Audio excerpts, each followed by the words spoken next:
Doc, you guys check it out.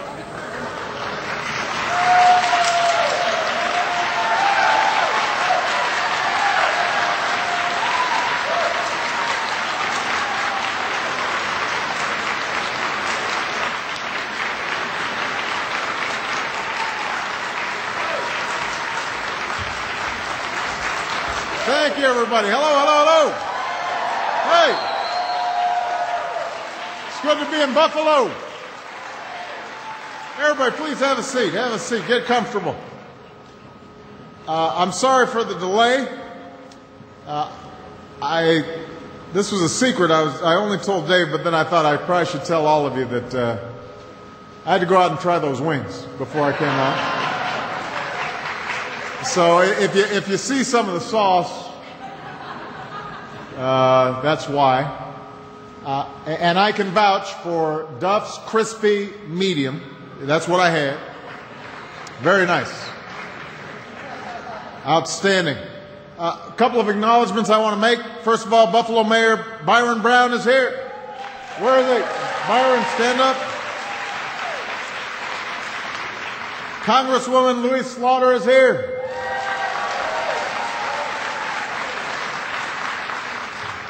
Your own congressman from this district, Brian Higgins. Congressman Chris Lee is here. And I brought one of my outstanding members of my cabinet who is working hard every day with businesses like this to help grow the economy. Karen Mills, my small business administrator, is here. Please give her a big round of applause.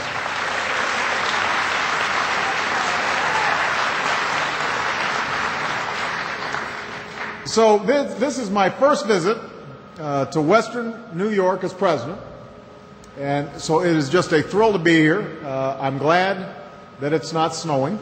Thank you. Last Sunday, right? You guys still got snow? Sheesh. I thought Chicago was bad. This is worse. But I'm really thrilled to be here, partly because it gives me a chance to get out of Washington. And I've been trying to make a habit of that. About once a week or so, I try to take a trip outside of Washington. Now, don't get me wrong, Washington is a beautiful city. I've got a really nice office. And I live above the store, so the commute is really short. But you've heard of being in the bubble. You know, when you're in Washington, sometimes it's just hard to hear anything else except the clamor of politics. And that clamor can drown out the voices of the American people. So I'm not going to give a long speech today. I actually want to take some time to take a few questions from you, hear about your concerns, your hopes, what opportunities you see out there. But before I do want to say a few words about the thing that I know is in the front and center of everybody's mind, and that's the state of our economy. Now, I don't need to tell all of you that we're still emerging from one of the worst recessions in our history. And it's been tough everywhere. But cities like Buffalo have been especially hard hit. And even before the most recent downturn began, years before, you were seeing jobs disappear and factories shut their doors. Costs, family expenses went up, but wages, they flatlined. They didn't go up. And that's tough on families, and that's devastating on communities. So breaking our economic freefall was job number one when I took office. I want everybody to remember, because sometimes we've got a selective memory here. When I took office, we were losing 750,000 jobs a month. Our economy had shrunk the quarter I came in 6%. Experts of all political stripes were warning of another Great Depression. That wasn't that long ago, but it's easy to forget just how fragile things are and how scared people were. And so we had to take immediate steps to stop the crisis. And some of those steps weren't particularly popular. I had just inherited a $1.3 trillion deficit from the previous administration, so the last thing I wanted to do was to spend money on a recovery package or help the American auto industry keep its doors open or prevent the collapse of Wall Street, banks whose irresponsibility had helped cause this crisis. But what I knew was if I didn't act boldly and I didn't act quickly, if we didn't defy the politics of the moment and do what was necessary, we could have risked an even greater disaster. And the other thing we weren't going to do is give in to the partisan posturing in Washington. Because half the time up there, all everybody's worried about is what does the poll say? And making calculations based on what's good for the next election instead of what is good for the next generation. And frankly, I had one side of the aisle just sit on the sidelines as the crisis unfolded. And if we had taken that position, just thinking about what was good for my politics, millions more Americans would have lost their jobs and their businesses and their homes. But Buffalo, I did not run for president to preside over America's decline. I didn't run for president to watch the erosion of the middle class continue.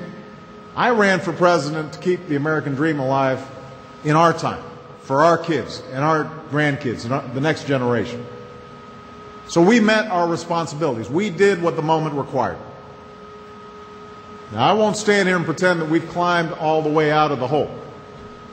There are too many folks right here in Buffalo and all across the country who are still hurting. I read too many letters each night from folks who are still hurting.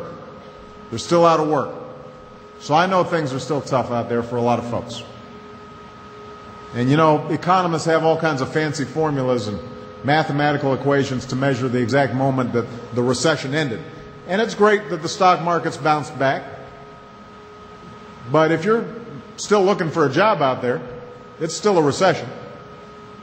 If you can't pay your bills or your mortgage, it's still a recession. No matter what the economists say, it's not a real recovery until people feel it in their own lives. Until Americans who want work can find it. Until families can afford to pay their bills and send their kids to college. So that's what we're working for. That's our goal. But I want to just say to Buffalo, I want to say to all of you, and I want to say to America, we can say beyond a shadow of a doubt, today we are headed in the right direction. We are headed in the right direction.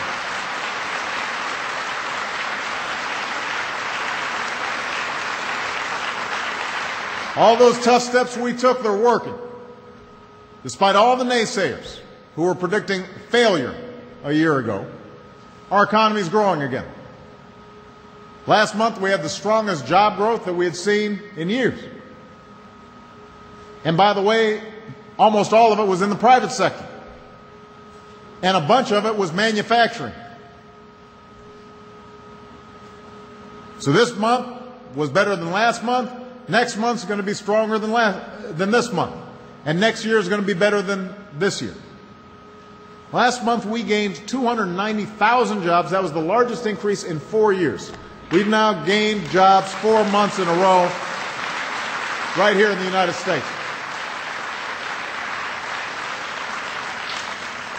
Last month brought the largest increase in manufacturing employment since 1998. Strongest growth in manufacturing in 12 years.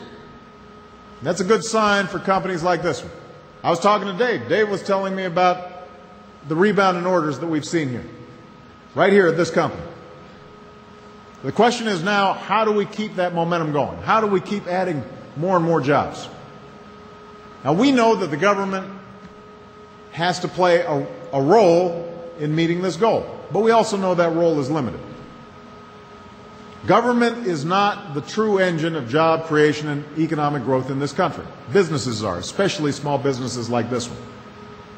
So America's small business owners, people like Dave Sullivan, have always been the backbone of America's economy. These entrepreneurial pioneers, they embody the spirit of possibility, tireless work ethic, simple hope for something better that lies at the heart of the American ideal. These are the men and women willing to take a chance on their dream. They've got good ideas, and then they've got the drive to follow through. They've started mom and pop stores, and they've got garages they open up and they start tinkering, and suddenly that leads to some of America's biggest, most successful businesses. Ordinary Americans with a dream to start their own business, they create most of the jobs that keep our workers employed. In fact, over the past decade and a half, America's small businesses have created 65% of all new jobs in this country. Now, the problem is that our small businesses have also been some of the hardest hit by this recession. From the middle